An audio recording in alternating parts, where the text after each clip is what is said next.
The hallway bell rang loudly, signaling the end of the last class of the day and the start of freedom for the students. For Andrew Peterson, a history professor at a small community college in Ohio, it was just a short break before he had to tackle a thick stack of essays. With his usual methodical pace, he gathered his papers, nodded to his students, and stepped into the echoing hallway. The air was filled with a mix of smells: sugary pastries from the campus cafe, the faint musty scent of old books from the library's basement archives, and the warm, almost dusty aroma of paper and copier toner. A noticeable trace of women's perfume lingered in the air. Andrew was heading toward the faculty lounge when he caught snippets of conversation coming from behind a half-open door to the adjunct instructor's office. And once again, the subject was Mary. "They say she just gave Johnson a passing grade without the final exam." "Cute kid, no denying it. Knows exactly how to flash those eyes," came a high-pitched, trembly voice. That was Veronica, the economics instructor, well known on campus for her sharp tongue. Another staff member, Susan, chimed in, "Come on, Veronica, you're just jealous. All the cute guys are her favorites." Mary knows how to connect with the younger crowd, not like us with our boring PowerPoints. Their laughter grew louder, turning into outright cackling. Andrew froze for a moment, as if running into an invisible wall. A cold wave ran down his spine. Mary, Professor Mary Peterson, was his wife. He forced himself to walk past the office with a stone face, pretending to be deep in thought about his lectures. Pushing open the heavy faculty lounge door, he stepped into the usual hum of voices. Colleagues were chatting about campus news, weekend plans, and underperforming students. Andrew silently took his seat by the window, powered on his laptop, and pulled up the online gradebook. The rows of names and numbers blurred in front of his eyes. The voices from the adjacent office stuck in his mind like acid. Of course, they were just rumors, probably jealousy. Mary was a striking, charismatic woman. She taught English, and her students adored her.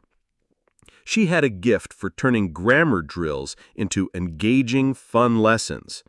Naturally, there were envious coworkers, but the seed of doubt had been planted, and it began to grow. Andrew remembered the previous week. Mary had come home well past midnight, saying she'd been giving makeup exams to students who had failed earlier in the semester. But she smelled faintly of champagne and of someone else's cologne.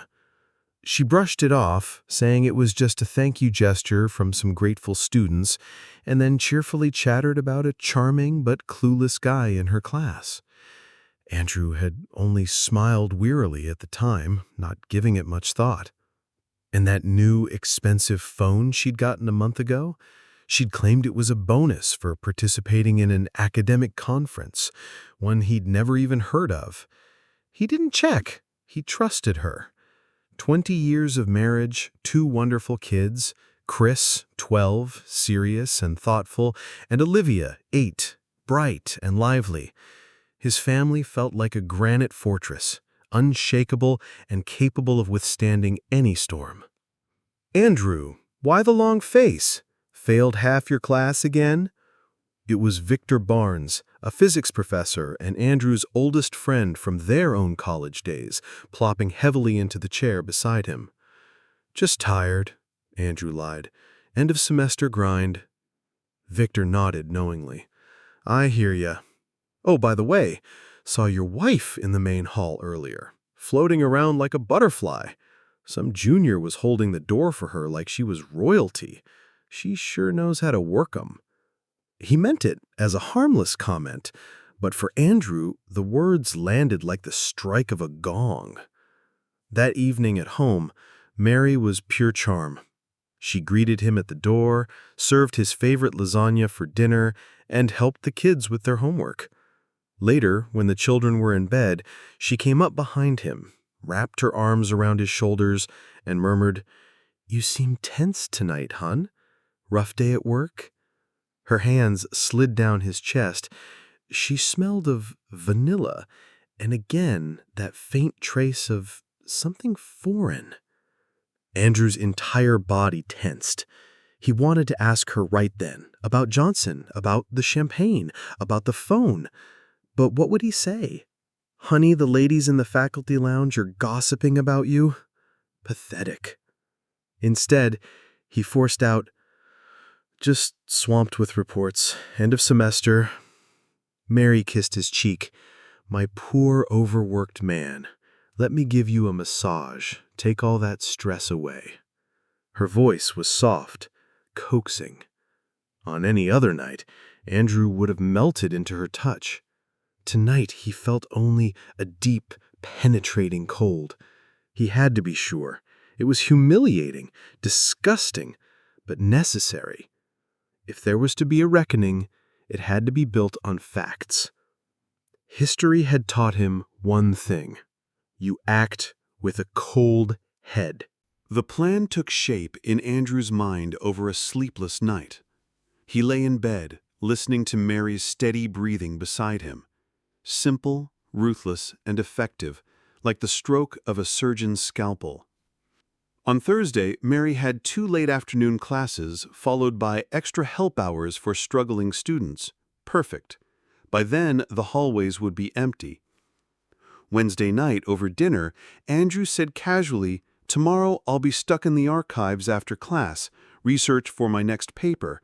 I'll be late, so don't wait up." Mary looked up at him. For a fraction of a second, he thought he saw a flash of relief in her eyes. "Of course, honey. Work hard. Don't worry about us." On Thursday, Andrew delivered his lectures on autopilot, his mind miles away. He felt like a hunter, setting traps for an animal that, just yesterday, had seemed tame and loyal. When the last bell rang, he slipped out of the building through the side exit, parked his car in a corner of the lot, and waited. Each minute dragged like an hour. Finally, as twilight began to settle, he saw him, Mark Johnson, the tall, blond junior from Mary's class. Mark glanced around nervously before slipping inside. Andrew's heartbeat thudded in his ears. He waited another 10 minutes, then stepped out of his car. His phone was in his pocket, camera already running. Disgusting, yes, but necessary. The building was mostly dark inside. The receptionist in the front office was glued to a soap opera on her tablet and barely glanced at him. Moving quietly, Andrew climbed to the 3rd floor. He knew Mary's favorite spot for private tutoring, the farthest classroom, room 312. The door was nearly closed. From inside came soft music and low, murmured voices. Mary's voice.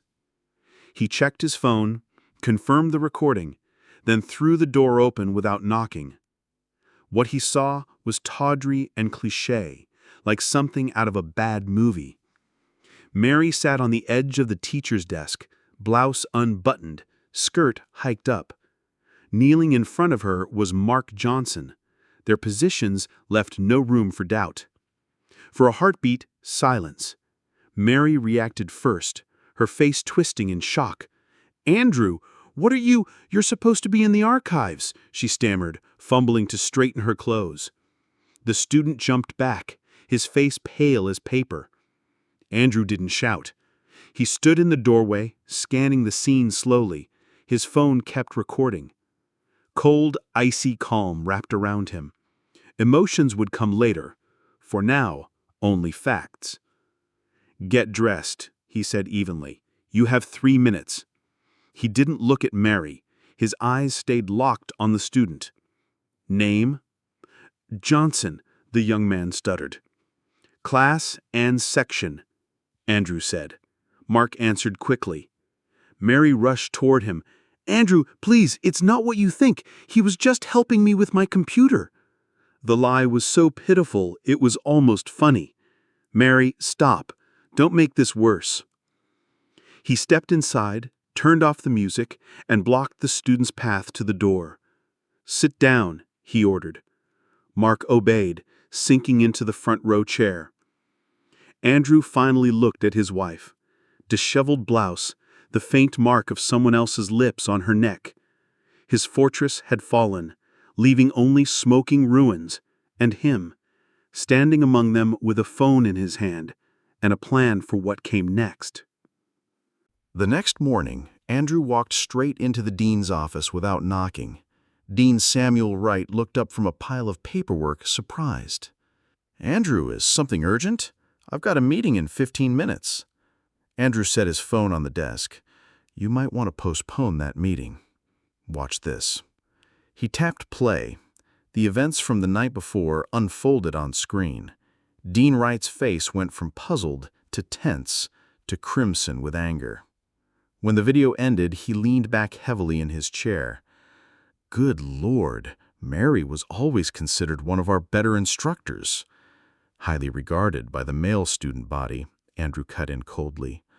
"I want that student expelled immediately, both for his behavior and for the failing grades she's been covering up for him." The dean shifted uncomfortably. "Andrew, you know the process for expulsion isn't that simple. You've got the evidence right in front of you, and I have more. Johnson hasn't passed a single English assessment in 2 years, yet always received top grades. This is systemic favoritism. It discredits the entire college. Unless you want this video going online or landing on the district attorney's desk, I suggest we act quickly." The threat was clear. The dean's face went pale. He knew exactly what kind of scandal would erupt. "What do you propose?" he asked finally. "Handle it quietly. Call Johnson in, tell him he's being expelled. If he or his parents object, show them the video. I'm confident they'll withdraw him voluntarily. As for Mary," Andrew's voice turned even colder, "I'll deal with her myself. We have kids." The dean nodded slowly. "All right, I'll take care of it. I'm sorry, Andrew." "So am I," Andrew said, and left the office. The next conversation was with Victor. He found him by the outdoor benches where faculty often smoked between classes. Andrew told him everything, dryly, without emotion. "So that's what's been going on," Victor said quietly. "What are you going to do?" "Divorce. The kids stay with me. I'm not leaving them with her. What would she teach them?" There was steel in Andrew's voice. "She's going to fight, you know. Play the sympathy card. Her parents will back her all the way." "Let 'em," Andrew smirked. "I've got leverage. I just need a damn good lawyer. The kind who's not afraid to get his hands dirty." Victor ground out his cigarette. "I know someone. Michael Grant. A shark, but he wins. I'll give you his number. Hang in there, man." That evening, when Andrew came home, Mary was waiting, pale, eyes puffy from crying. She rushed toward him. "Andrew, please, I was an idiot. It was a lapse in judgment. I love only you.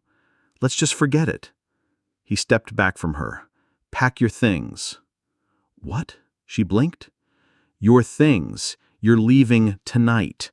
I'm filing for divorce." "No," she screamed. "You can't do this. What about the kids?" "Exactly because I'm thinking of them, I'm doing this," he said flatly. "They're staying with me." "I'll never give them up. I'll tell the court you drove me to this," she shouted hysterically. "Go ahead. Just remember, I have the video and your grade records. I'm sure your father, the retired colonel, will be interested to know how your daughter's been earning those expensive gifts." At the mention of her father, Mary froze as if hit with a bucket of ice water. She knew his sense of honor. He'd never survived the shame. She collapsed onto the floor, sobbing loudly, but Andrew felt nothing but disgust. He stepped over her and walked into the bedroom. The trap had closed. The next day at the college, a heavy silence hung in the air. News traveled fast. Mark Johnson had withdrawn his enrollment, and Professor Mary Peterson had submitted her resignation. The official reason? Family circumstances, but everyone knew. Some colleagues avoided Andrew's eyes out of awkward sympathy, others out of quiet schadenfreude.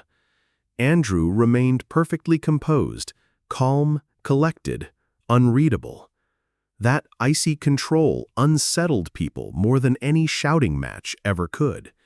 Mary moved in with her parents. That evening, her father, Colonel Richard Thompson, retired, called. His voice thundered through the phone. "Peterson, how dare you throw my daughter out? I'll crush you for this." Andrew listened silently. When the colonel finally paused for breath, Andrew said evenly, "Colonel Thompson, I'm willing to meet, but I suggest you first have a detailed talk with your daughter. Ask her about her extracurricular activities and about a student named Mark Johnson. I think our conversation will be more productive afterward." There was a long silence on the line, then the click of disconnection. 2 days later, the colonel showed up without calling first. Straight-backed and severe, he walked into Andrew's kitchen and sat down at the table. "Talk," he ordered. Andrew told the story calmly and methodically, sticking only to the facts. He didn't show the video. Words were enough. When he finished, the colonel sat in silence for a long time. Finally, he said, "I see. So it's true. Well, we can't undo the disgrace now. The children will stay with you. That's not up for discussion. I'll speak to Mary, and to her mother." He rose sharply and left. For Andrew, it was a key tactical victory. Victor's lawyer friend, Michael Grant, turned out to be exactly as advertised, sharp, relentless, and utterly unbothered by getting dirty. He listened to Andrew's story, watched the video, and gave a short, satisfied nod. "Excellent. Full custody will be yours. We'll keep child support from you to her at the bare legal minimum. Property will be split exactly by law. The main thing, don't react to any of her theatrics. She'll cry, beg, threaten. Her mother will call you with curses. Ignore it all. You're a rock. Understood?" Andrew nodded. He was ready. And Michael was right. The psychological siege began almost immediately. Mary's mother called, sobbing and accusing him. "You've ruined her life. You're a monster." Andrew simply ended the call without a word. Mary's friends reached out. "Andrew, don't do this. Everyone makes mistakes." "Some mistakes can't be forgiven," he would reply before hanging up. Mary herself flooded him with text messages. He didn't read them, just deleted them. The hardest part was talking to the kids. Andrew sat them down in the living room. "Kids, sometimes this happens. Your mom and I won't be living together anymore. We're getting a divorce." Chris frowned. "Is it because of you? Did you make her mad?" "No, son. This is a decision between adults. But I want you to know I love you both very much, and you'll be living here with me. Mom will still visit, but this will be your home." Olivia's eyes welled up. "I want to live with Mommy." Andrew pulled her into his arms. His own heart was breaking. "I know, sweetheart. Everything's going to be okay. I promise." In court, Mary went for drama. She cried, telling the judge how cold and inattentive Andrew had been as a husband. Her lawyer tried to paint him as controlling, maybe even emotionally abusive. Michael Grant waited patiently, letting them talk themselves out. Then he stood, placed a small flash drive on the judge's bench, and said, "Your Honor, this file clarifies the true reasons for the breakdown of this marriage. Out of respect for the Peterson children, we will not insist on a public viewing, unless the defense chooses to dispute our claims." Mary's lawyer shot her a scorching glare. Mary shrank into her seat and fell silent. After a brief recess, she agreed to all of Andrew's terms. Full custody went to Andrew. Mary was allowed to see the children twice a week at Andrew's home under his supervision. The division of property went smoothly. Mary left the courtroom without looking back. Older, defeated, broken. Andrew felt no triumph, only a bitter emptiness. The war was over, but now came the long work of rebuilding. Life after the divorce felt like the eerie quiet after a long and bloody battle. At first, the silence seemed like a blessing, but at times it became deafening. Andrew had to learn to live all over again. Now, he was the only parent responsible for everything: cooking, laundry, homework, school meetings. His parents, Peter and Anna Peterson, moved in with him for a while. Their quiet, practical support was priceless. For Chris and Olivia, their grandparents became like guardian angels, surrounding them with a wall of care and affection. The children slowly began to thaw. Peter, a retired engineer, built model airplanes with Chris. Anna baked pies and read bedtime stories to Olivia. They never spoke badly about Mary, but their stance was clear without words. They stood firmly on Andrew's side. Mary appeared on her scheduled visitation days. At first, she tried to manipulate the children, bringing expensive gifts and whispering about how mean their father was.